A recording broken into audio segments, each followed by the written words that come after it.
ಕೂಡಲೇ ಅವ್ರ ಜೊತೆಗೆ ಒಂದಿಷ್ಟು ಮಾತುಕತೆ ಆಗುವಂಥದ್ದು ಅದಿರೋ ಒಂದು ಕಡೆಗೆ.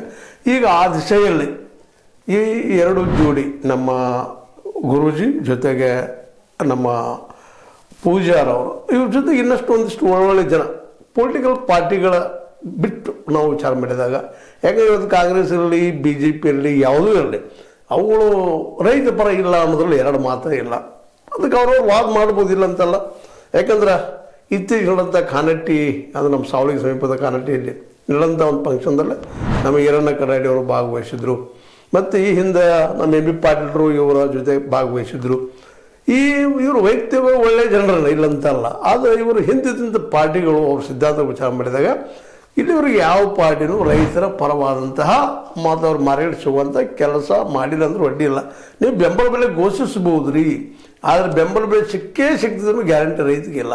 ಅದಕ್ಕಾಗಿ ಬೆಂಬಲ ಬೆಲೆ ಕಾನೂನು ಮಾಡಿರಿ, ಮಿನಿಮಮ್ ಪ್ರೈಸ್ ನೀವು ಕಾನೂನು ಮಾಡಿರಿ ಅಂತೇಳಿ ರೈತರು ಎದು ಬಡ್ಕೊಂಡು ಕೇಳ್ತಾ ಇದ್ದಾರೆ. ಸ್ವತಃ ಒಂದು ವರ್ಷ ಹೋರಾಟ ಮಾಡಿದರು ದೆಹಲಿಯಲ್ಲಿ ಇದ್ದುಕೊಂಡು. ಹಾಗೂ ಸಹಿತ ಮೋದಿಯವ್ರ ಸರ್ಕಾರ ಕೊನೆಗೆ ಅನಿವಾರ್ಯವಾಗಿ ಹಿಂದೆ ತಗೊಂಡದಷ್ಟೇ ರಿಜೆಕ್ಟ್ ಮಾಡಿಲ್ಲ, ತೆಗೆದುಹಾಕಿಲ್ಲ, ರದ್ದು ಮಾಡಿಲ್ಲ 3 ಕಾರ್ಯಕ್ರಮ. ಮತ್ತು ನಮ್ಮ ಸಿದ್ದರಾಮಯ್ಯನವರು ಮತ್ತು ಅಥವಾ ನಮ್ಮ ರಾಹುಲ್ ಗಾಂಧಿ ಅವರು ಅದನ್ನು ವಿರೋಧ ಮಾಡಿದ್ದಾರೆ ಸಂದರ್ಭದಲ್ಲಿ. ಅವರು ಇನ್ನೂ ಕಿತ್ತಾಕಿಲ್ಲ ನಮ್ಮಲ್ಲ. ಅದು ಚಳವಳಿ ನಡೀತಾ ಇದೆ. ಈ ಏನಪ್ಪ ಅಂದ್ರೆ ಎಲ್ಲ ರಾಜಕೀಯ ಪಕ್ಷಗಳು ಅಷ್ಟೇ ಅವು, ರೈತ ಪರ ಅಂತಲ್ಲ. ರೈತ ಬದುಕಿದ್ರೆ ಸಾಕಪ್ಪ ಅನ್ನೋರು ಅಷ್ಟೇ ಇದನ್ನ. ಅದು ಬದುಕೋದು ಕಷ್ಟ ಅದ. ಆತ್ಮಹತ್ಯೆಗಳು ಯಾಕೆ ಆಗ್ತಾ ಇದ್ದಾವೆ ರೈತರು ಅನ್ನೋದಕ್ಕೆ ಇವತ್ತು ಸಹಿತ ಉತ್ತರ ಸಿಗ್ತಾ ಇಲ್ಲ. ಅದಕ್ಕೆ ಉತ್ತರ ಒಂದೇ ಹೇಳಿದ್ದಿಲ್ಲ ನಿಮಗೆ.